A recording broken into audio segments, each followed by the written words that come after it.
13।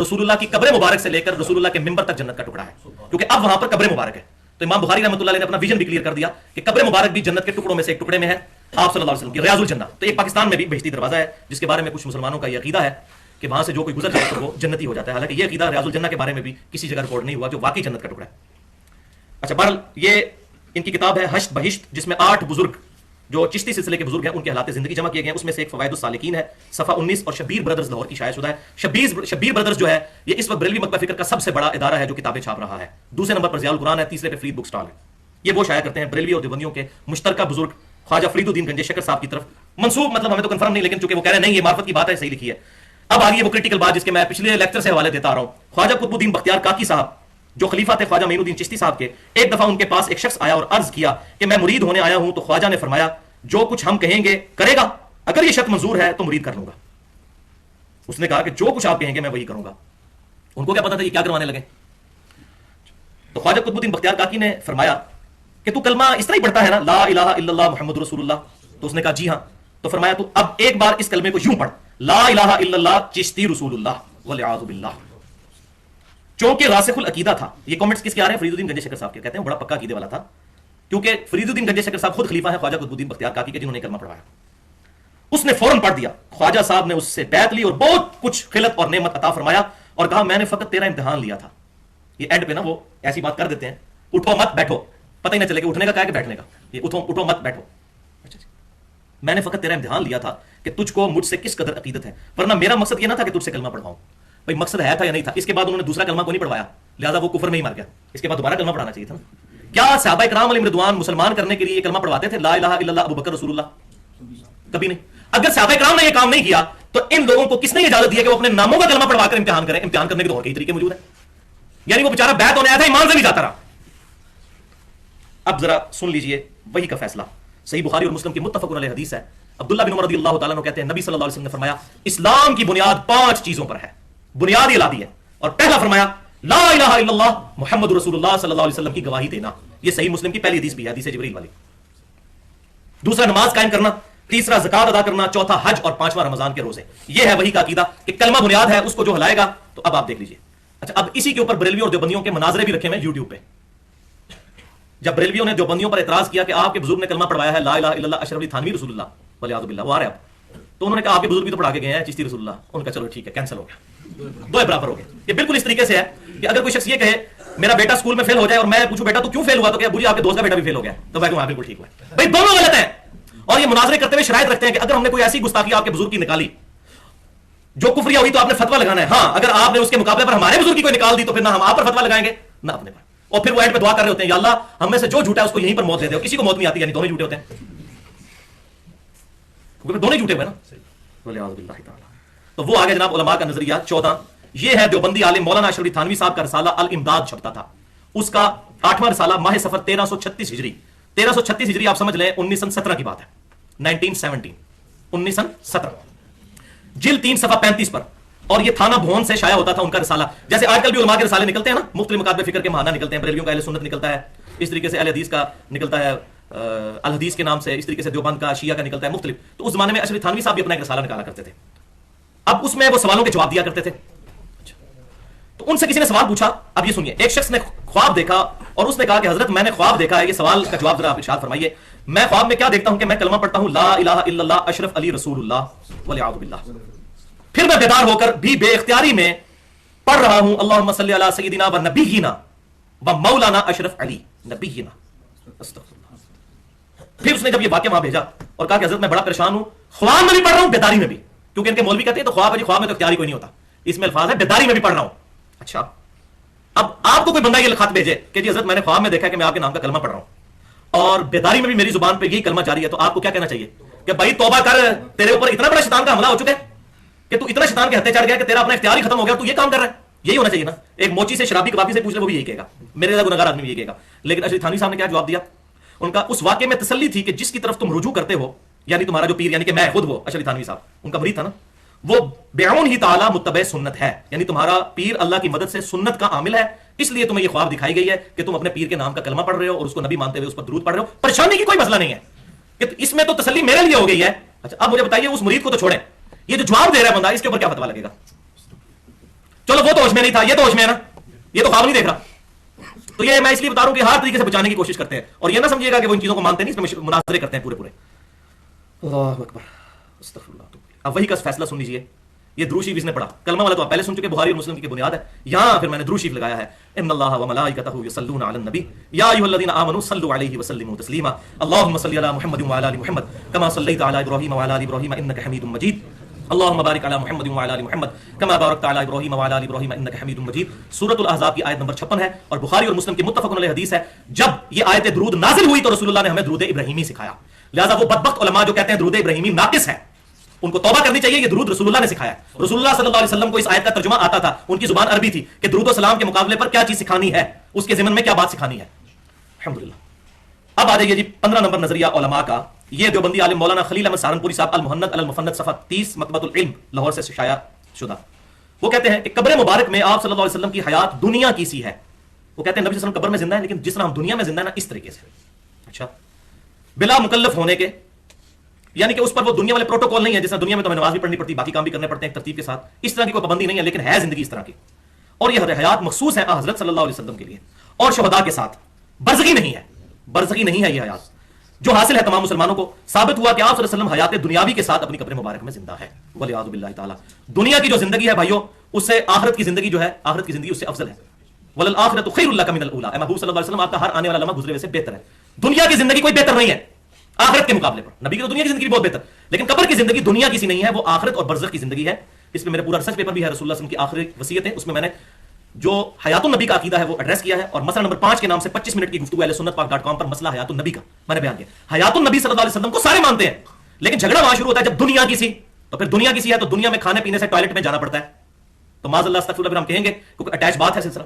ہاں، آخرت کا جو کھانا ہے اس میں ٹوائلٹ میں نہیں جانا پڑتا. تو آپ صلی اللہ علیہ وسلم کو قبر میں رزق دیا جا رہا ہے، سب کچھ ہے، لیکن وہ آخرت کی زندگی ہے، دنیا کے ساتھ اس کا کوئی تعلق نہیں ہے، سوائے اس کے کہ ہمارا درود و سلام نبی صلی اللہ علیہ وسلم تک پہنچتا ہے. آپ صلی اللہ علیہ وسلم کا جسم مبارک مدینہ شریف کی قبر میں ہے اور آپ صلی اللہ علیہ وسلم کی روح مبارک جنت الفردوس میں ہے، اور اس روح کا جسم کے ساتھ تعلق بھی برزخی موجود ہے. یہ میں نے اس میں ڈیٹیل کے ساتھ بخاری اور مسلم کے حوالے سے بتایا. البتہ وہ ویسا نہیں ہے جیسے دنیا میں ہمارا تعلق ہوتا ہے اپنے جسم کے ساتھ ہماری روح کا. اب وہی کا فیصلہ بھی سن لیجئے. سورۃ البقرہ آیت نمبر 154. بسم اللہ الرحمن الرحیم. ولا تقولوا لمن يقتل في سبيل الله اموات بل احیاء ولكن لا تشعرون ولكن لا تشعرون. اور مت کہو مردہ ان لوگوں کو جو اللہ کی راہ میں شہید کر دیے جائیں، وہ تو اللہ کے حضور زندہ ہیں لیکن ان کی زندگی کا تمہیں شعور نہیں ہے. وہ برزخی زندگی ہے، متشابہات ہے، ہم اس کی ڈیٹیل میں نہیں پڑھ سکتے سوائے اس کے کہ جو احادیث میں آ گیا.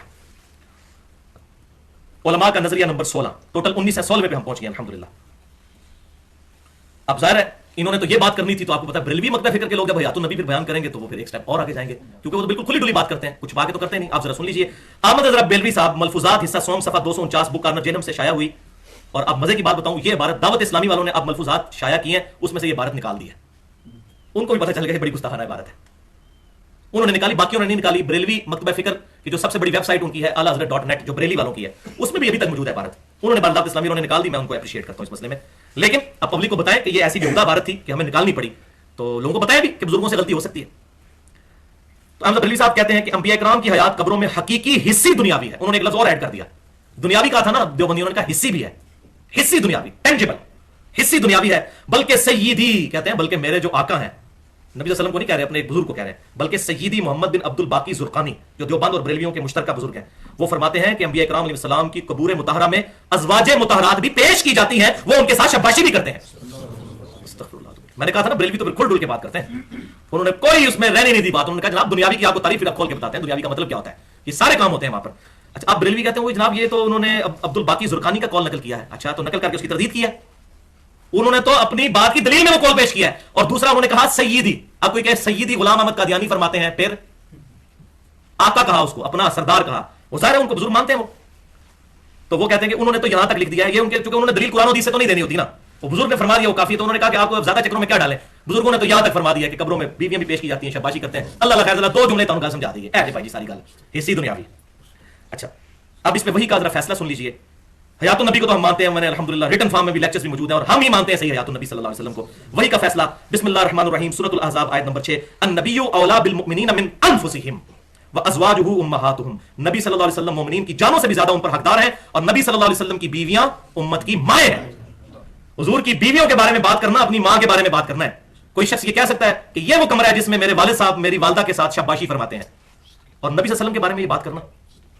اور میں آپ کو آج ایک ٹروتھ بھی ریویل کر دوں، میرے دماغ کی پہلی گرا جس چیز نے کھولی نا وہ یہی عبارت تھی.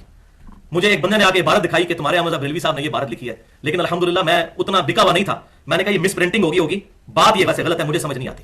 اور وہیں سے اللہ تعالیٰ نے پتہ نہیں قبولیت کی گھڑی تھی، وہیں سے پھر رستہ کھلا اور پھر قرآن پاک 2007 میں پڑھنا شروع کیا اور اللہ تعالیٰ نے نبی صلی اللہ علیہ وسلم کے مبارک قدموں تک پہنچا دیا الحمدللہ. تو یہ وہ پہلی عبارت تھی جس نے میرا دماغ کھولا کہ یار اتنے بڑے بزرگ یہ کام کر سکتے ہیں. تو یہاں سے مجھے اب اینٹی وینم ہاتھ لگ گیا کہ اصل مسئلہ یہ ہے اس طریقے سے اس سے توڑیں اور جوڑیں نبی صلی اللہ علیہ وسلم کے ساتھ. علماء کا نظریہ نمبر 17، خلیل احمد سہارنپوری صاحب المحنت علی المفند میں سوال نمبر 11 کے جواب میں صفحہ 40 پر مکتبۃ العلم لاہور وہ لکھتے ہیں اب رہا مشائخ کی روحانیت سے استفادہ کرنا اور ان کی سینوں اور قبروں سے باطنی فیوز حاصل کرنا. یہ دیوبندی بزرگ 35 علماء کے سائن اشرف تھانوی صاحب بھی شامل ہیں اس کتاب کے سائن کرنے والوں میں. وہ کہتے ہیں اب رہا مسئلہ مشائخ کی روحانیت سے استفادہ کرنا اور ان کے سینوں اور قبروں سے باطنی فیوز حاصل کرنا. تو بے شک صحیح ہے، یہ صحیح ہے، غلط تو ہے نہیں، مگر اس طریق سے جو اس کے اہل اور خواص کو معلوم ہے، نہ کہ اس طرز پر جو عوام میں رائج ہے. یہ دیکھا کیسا چوہا چھوڑا بیچ میں ہے جائز، لیکن اس طریقے پر جو خاص لوگوں کو پتا ہے، عام جو آدمی کرتے ہیں اس طریقے سے نہیں. تو ہم کہتے ہیں یہ خاص لوگوں کا قبروں سے فیض حاصل کرنے کا طریقہ قرآن و حدیث میں کہاں لکھا ہوا ہے؟ تو یہ انہوں نے لکھا کیوں اصل میں کہ کوئی جو بندی پڑھ لے بیچارہ عام آدمیوں کے لیے حضرت یہ آپ بریلویوں کہتے ہیں مشرک قبروں سے فیض لیتے ہیں، یہ آپ نے کیا لکھا؟ تو کہیں گے جناب غور سے پڑھیں، ہم نے تو آگے کیا لکھا ہوا ہے، مگر اس طریقے سے جو اس کے اہل کو معلوم ہے. عوام والا نہیں، ہم ان کے والا نہیں مانتے، اپنے والا مانتے ہیں.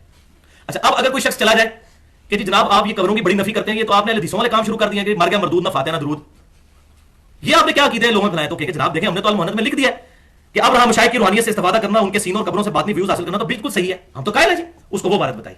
یہ دو چہرے ہوتے ہیں ہمیشہ ان لوگوں کے، ایک کے سامنے کچھ اور، دوسرے کے سامنے اور. بالکل اسی طریقے کی عبارت جو ہے وہ مفتی امجد علی صاحب نے بھی لکھی بار شریعت میں، وہ میرا پمفلٹ ہے، اس میں میں بتا دوں قبروں سے فیض کے عقیدے کا تحقیقی جائزہ. اینٹی وینم جو میں نے بتایا تھا، اینٹی وینم نمبر 3 مثلا نمبر جو ریسرچ پیپر نمبر 6، اس میں میں نے دیوبند علماء کے اور بریلویوں کے وہ واقعات نقل کیے ہیں. کہیں پر قاسم نوتوی صاحب مرنے کے 6 سال کے بعد قبر سے نکل کر دیوبند مدرسے میں 2 مولویوں کی صلح کروا کے دوبارہ قبر میں چلے جاتے ہیں اور کہتے ہیں جی کرامت ہے. ہاں بریلوی کہے گا تو مشرک ہے، اہل تشیع کہے گا تو مشرک ہے، ہمارے بزرگ کہیں تو کرامت ہے. کرامت کے نام پر جو چیز مرضی بھی جائز کر لی جائے، ولیعوذ باللہ تعالی، استغفر اللہ تو. تو یہ دیکھ لیجئے، یہ انہوں نے لکھا اور کہا کہ ہم لوگ بالکل اس کے قائل ہیں، کوئی ایسا مسئلہ نہیں ہے. اور پھر اس کو مزید ایلیبریٹ کیا ان کے شاگرد نے، جو رائے ونڈ والوں کی مرکزی کتاب ہے فضائل درود و سلام اور فضائل حج، شیخ زکریا سہارنپوری صاحب کی کتب خانہ فیضی لاہور رائے ونڈ کی شائع شدہ، اس میں واقعہ نمبر 12 ہے، پیج نمبر 166 پہ. وہ بالکل اس کو پھر کھول کے بیان کرتے ہیں کہ ہم قبروں سے فیض کیسے لیتے ہیں. یہ طریقہ انہوں نے پھر بتایا فیض لینے کا. وہ تو کافی سارے طریقے ان کے بزرگوں نے بتایا ہیں، جو وہ کہتے ہیں نا خواص کا طریقہ، وہ خواص کا طریقہ عوام سے بھی کیا گزرا ہے وہ میں نے سارا اس قبروں کے فیض والے پمفلٹ میں لکھا، جس کی وجہ سے یہ سارے سیکھ پا ہوئے ہیں. ہم نے سارے بڑے علماء کو ان کے دیے ہیں، الیاس گھمن صاحب کو بھی دیا کہ آئیں پبلک کو بتائیں بھائی یہ باتیں آپ لوگوں کے عقیدے ہیں. اچھا تو شیخ زکریا سہارنپوری صاحب کا میں نے حوالہ دے دیا. وہ پھر لکھتے ہیں کہ 555 ہجری میں شیخ احمد رفاعی صاحب جب حج کر کے مدینہ شریف آئے تو قبر رسول صلی اللہ علیہ وسلم پر کھڑے ہو کر انہوں نے کچھ اشعار پڑھے جن کا ترجمہ عربی میں تھے. وہ اشعار کچھ یوں تھا کہ اللہ کے رسول صلی اللہ علیہ وسلم جب میں مصر میں تھا تو میری روح آ کر سلام عرض کرتی تھی یہاں پر. یہ پتہ نہیں کون سی روح ہے جو جسم سے نکل کر پھر واپس آ جاتی ہے. اللہ کے رسول صلی اللہ علیہ وسلم اب میں خود آیا ہوں آپ کے پاس، اپنی قبر مبارک سے ہاتھ مبارک باہر نکالیے، میں آپ سے سلام کرنا چاہتا ہوں. اب مجھے بتائیں آج تک 40 لاکھ حاجی تقریباً جاتے ہیں، اگر یہ ڈیمانڈ وہاں پہ شروع کر دیں، کیا صحابہ کرام نے ایسی کوئی ڈیمانڈ کی؟ تو وہ کہتے ہیں جناب انہوں نے جب یہ ڈیمانڈ کی شیخ احمد رفاعی صاحب نے تو حضور رسول کی وفات کے 550 سال کے بعد کا واقعہ ہے. وہ کہتے ہیں 90,000 لوگوں کی موجودگی میں نبی صلی اللہ علیہ وسلم نے قبر مبارک سے ہاتھ باہر نکالا اور انہوں نے بوسہ دیا، پھر وہ ہاتھ مبارک اندر چلا گیا. ولیعوذ باللہ تعالی.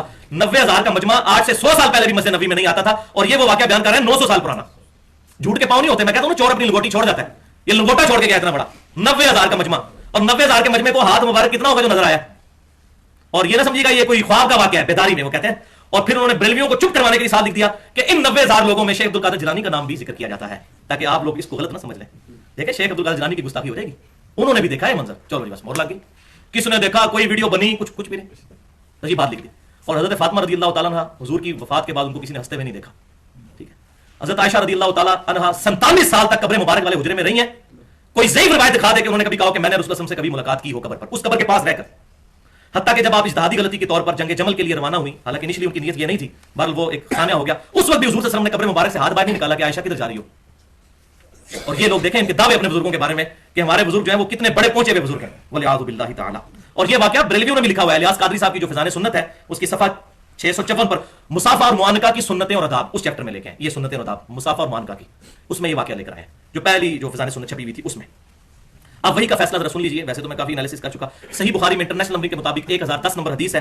انس بن مالک کہتے ہیں کہ سیدنا عمر فاروق رضی اللہ تعالیٰ عنہ کے مبارک دور میں جب قحط پڑ جاتا تو سیدنا عمر فاروق رضی اللہ تعالیٰ عنہ عباس بن عبد المطلب رضی اللہ تعالیٰ عنہ کے وسیلے سے اللہ کے حضور متوجہ ہوتے اور کہتے اے اللہ پہلے ہم رسول اللہ صلی اللہ علیہ وسلم